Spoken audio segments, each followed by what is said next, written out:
شب برات میں کیا کیا کرنا چاہیے، کیا کیا اعمال سنت ہیں، لہذا اسے عرض کرنا ہے۔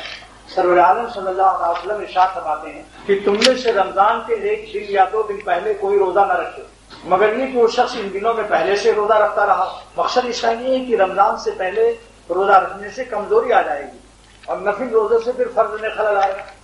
اس لیے رمضان سے 2-4 روز پہلے ہی سے ذرا اچھی غذائیں اور سربخش کی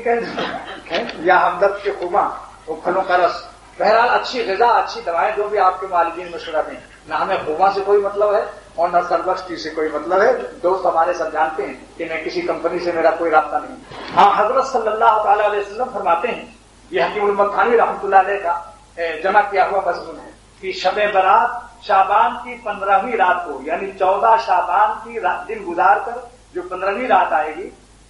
اس میں حضور صلی اللہ تعالی وسلم فرماتے ہیں کہ آدم کے اولاد یعنی انسانوں کے اعمال جو سال بھر میں ہوں گے وہ اس رات سب بنی آدم لکھ لیے جاتے ہیں جو اس سال پیدا ہوں گے، یعنی جتنے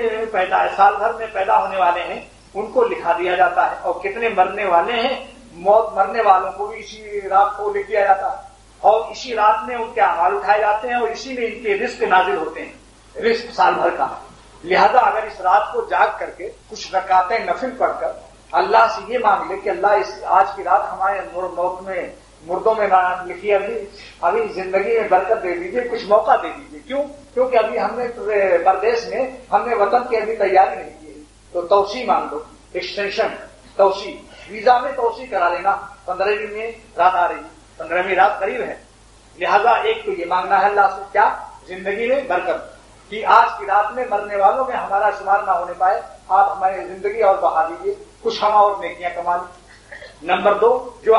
ہمارے اعمال پیش کیے جائیں گے آج کی رات میں، اس میں نالائکیاں جو ہیں ان کو معاف کر دیجیے اور نیکیوں کو قبول فرما دیجیے، کیونکہ ہمارے گناہ میں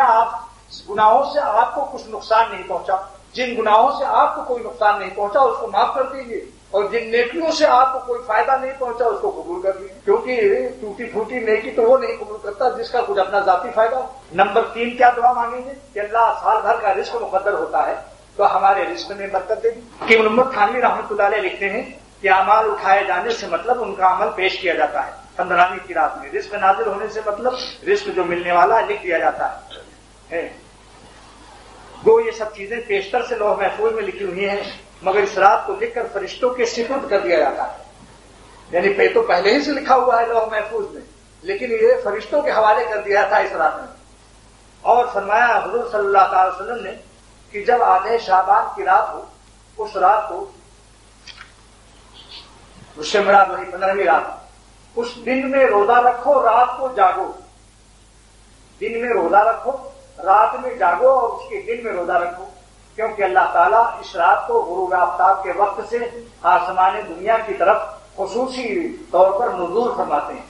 اور فرماتے اعلان کرتے ہیں کہ ہے کوئی مغفرت چاہنے والا کہ میں اس کو بخش دوں،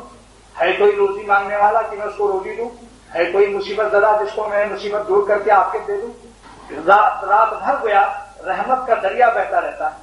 حضرت لکھتے ہیں، یہاں تک کہ صبح صادق ہو جائے۔